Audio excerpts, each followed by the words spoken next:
Welcome everybody to another episode of Bellwether Culture Podcast. My name is Pavan Bahl, your host of course, and I am over here 1,000 feet in the air at UNREVEALED live at the World Trade Center in New York City during New York Fashion Week. I am so excited. We are in front of a damn good looking crowd of Bellwethers.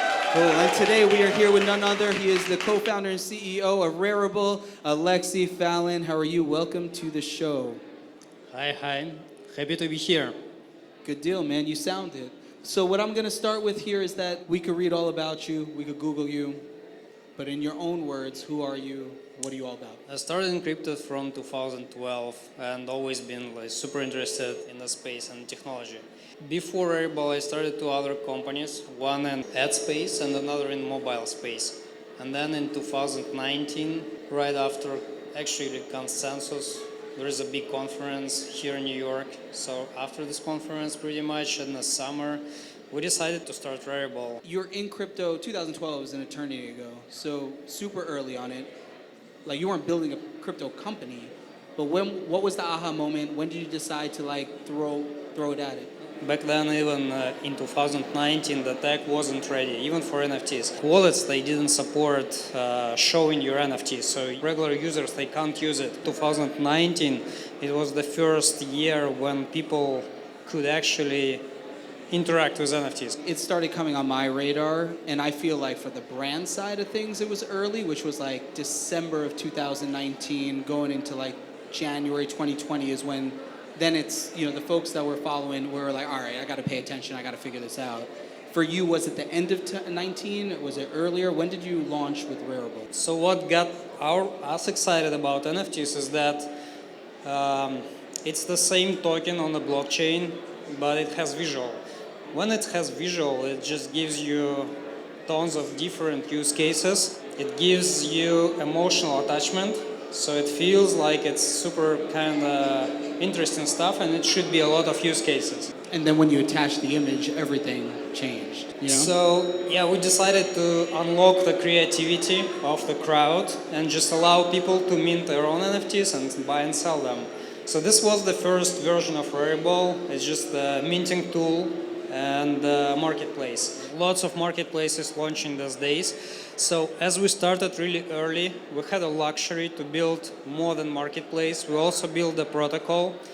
The protocol, Rarible protocol, it's a tech which is open source and which allows anyone to build their own, pretty much any kind of app with NFTs, even marketplace on top. The top one that we have right now on the protocol, it's a community marketplaces, which is super related to what probably we're talking about here. It's fashion and like luxury brands, let's say. So this kind of brands, they don't sell their stuff on Amazon, so they always have their own marketplace. Community marketplace from Rarible is just ready to go tech that you can use to launch your white label. So you have your own domain and you have a marketplace for NFTs right away. How do you build the defenses into your company so that it doesn't get washed out in all the noise, right? Because we're still very early. Well, I think like 1% of the population in the US even has a wallet, right? So when we're talking in an echo chamber, it's like, yeah, of course I'm doing this, I'm doing that, and you have brand recognition, but the reality is that there's going to be a lot of noise. So how are you thinking about your own company and how to build in defense mechanisms to keep that course of relevancy, to keep growing? How do you face that sort of burden in such a hyper-evolving ecosystem? Yeah, that's a very good question. You never know. Tons of different unpredictable things could happen, and pretty much at this stage, it's super early and any company could be washed out. So what we're doing, so we always up to innovations. I think we have one of the deepest expertise in the space. So yeah, like doing something new, innovating in the space. We launched tons of things first on the market. So Rarible has actually launched the token incentives for NFTs first in the market. We launched open minting first in the market. We launched like mobile apps first in the market. We actually have a mobile app and you can interact with NFTs from mobile, which is super early as well and people not really using it. The platforms right now, like the technology is just not keeping up. When does the tipping point happen? Because everywhere in my space, in the brand space, we're all talking about it. I would say really deep adoption, maybe 5+ years. That still feels like forever, right? Yeah, at least 5 years from now. What are you most excited about that you're seeing in the news right now?